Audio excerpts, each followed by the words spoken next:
They say these stone jars keep their mouths open toward the sky. In the rains, they drink the downpour. In the dry season, they hold stories.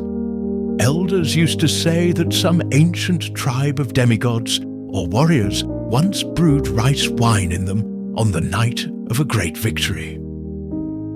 Another tale claimed that cleansed bones and washed memories breathed their names skyward through those open rims. People fondly call them the jars of life. At dawn, calm touched the stone, warm like an animal's back. The block that had been hauled from the mountain's shoulder would today become a jar. The elder traced a circle with charcoal. Calm lifted the hammer. Chips flew, dust motes sparkled in the sunlight. With each strike, a rhythm echoed, the song of his forefathers. Noi, his little sister in a red-edged pleated skirt, her basket thumping at her hip, breathless, stood watching. By dusk, when the first jar had opened, the elders placed a small clay vessel inside. Charred relics, a tiny bronze chain, a bead of pearl. Noi dropped a strand of her hair into it. So you'll know, we are near. Calm laid his hand on the new rim, leaving for the span of a heartbeat his signature. Then the stone returned to the temperature of the earth. Centuries turned. In 1931, Madeline arrived. Linen dress, leather-bound diary, and a habit of staring skyward. She stood in the shadow of a jar twice her height. She sketched its curves, its chips, its lichen onto paper. Balmy, her guide, smiled as he told first the story of gods, then the slower, deeper one, that names are called so long, until they become light as smoke. The village's old Mainoi brought fish and sticky rice. Madeline asked about seeds. Mainoi touched the rim of the jar with a light finger, eyes shimmering like water. Jars don't hold seeds. They hold the need for seeds, memory, to remember when and where to plant. That is the hardest of all. Madeline wrote it down with the calmness of someone writing a prayer. Then the sky learned a new tongue, thunder with the voice of fire. Nang was only 7 when her father wrapped her under the roots of a banyan tree. Metal blossoms rained from the distant sky. The earth jolted, then lay back in shame.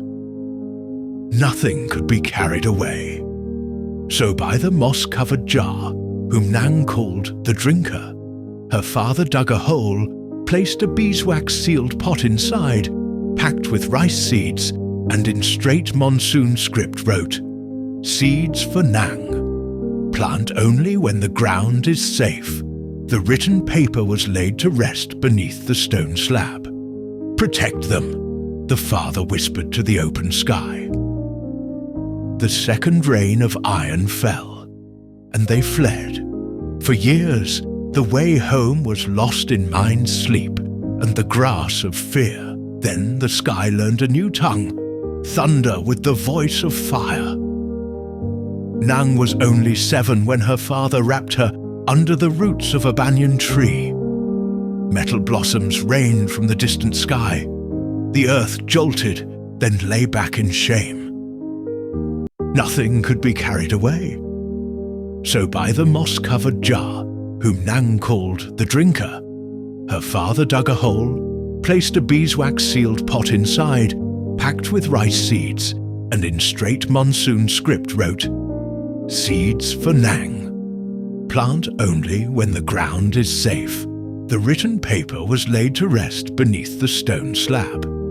"Protect them," the father whispered to the open sky. The second rain of iron fell, and they fled. For years, the way home was lost in mind's sleep and the grass of fear. When the people returned, time had changed. Anusa wore visor, vest, and long, patient breaths, like carrying a jar inside her chest. Her metal detector sometimes sang, sometimes shrieked like a startled bird.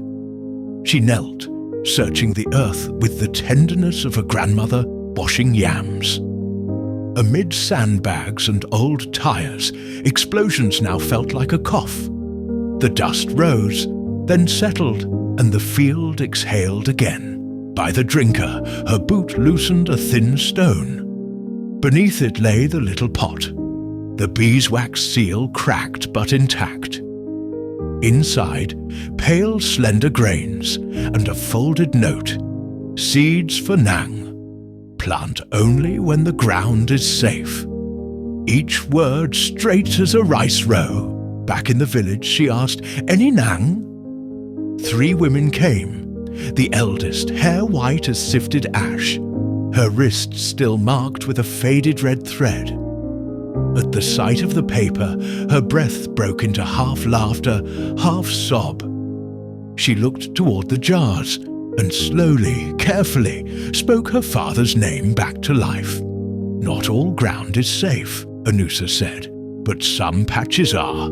Let's mark them." Children brought water in dented buckets. The old women pressed the seeds into the earth's warm, damp soul. Same rhythm, same warmth their mothers had taught them. The rains came on time.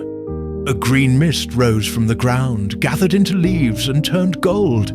It was no miracle, only loyalty.